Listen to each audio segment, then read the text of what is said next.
Hello everyone, it's Billy Miecuna here, and today I'm talking about my holiday projection setup. I have a projection mapping in front of my house this year. This is my first time doing it. It's been a long journey in kind of getting this set up. I actually had this set up for Halloween, and there was a lot of positive feedback into, okay, how did you do this? How did you come about this? What type of ideas were you thinking?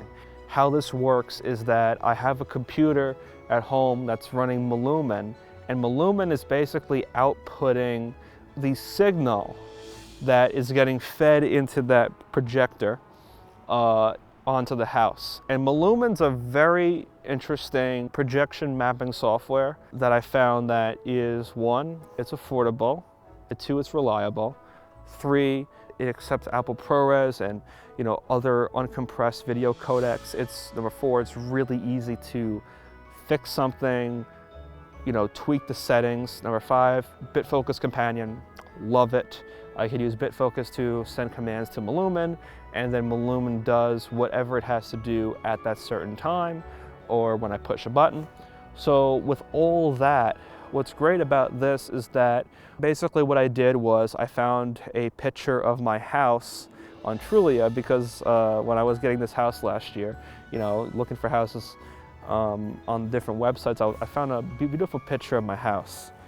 And what ended up happening was that I was like, okay, let me take this image, and I started taking screenshots of the doors of the different windows, so that way when I made content that would fit inside a certain window, it would fit within that aspect ratio. So there's a main canvas mapping, and then I can map any windows or anything, just map that right on the canvas, and it ensures that the parameters that I have are, basically everything is going to land on the house in some way, and it's an easy way for me to adjust it. All I have to do in coming out here is take a MacBook, go on to VNC or Chrome Remote Desktop, and find the stuff that isn't aligned and just pin those corners on the windows, the door, whatever else is needed. So if there's an element that is sticking out, I can adjust it. And this sometimes happens when I have to move the projector if the lawnmower guy is coming to cut the grass. I'll usually take the projector, take it in the house,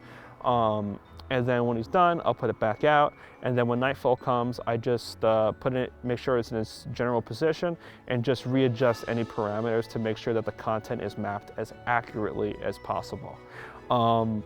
Also, I make sure that all of my stuff is in Apple ProRes 422. For anything that has any alpha layers, 4444 with alpha works great. So I have a dog element that's right on top of my door, where it's just all the neighborhood dogs and everything. So we have that set up where it's a transparent video. And then there's also sound going to the projector as well through the HDMI. How that works is that it's a wireless transmission system. So it's a transmitter and a receiver that's going to the porch, and then another transmitter to receiver that's going to the projector to make sure that any signal gaps can kind of get adjusted using the repeater.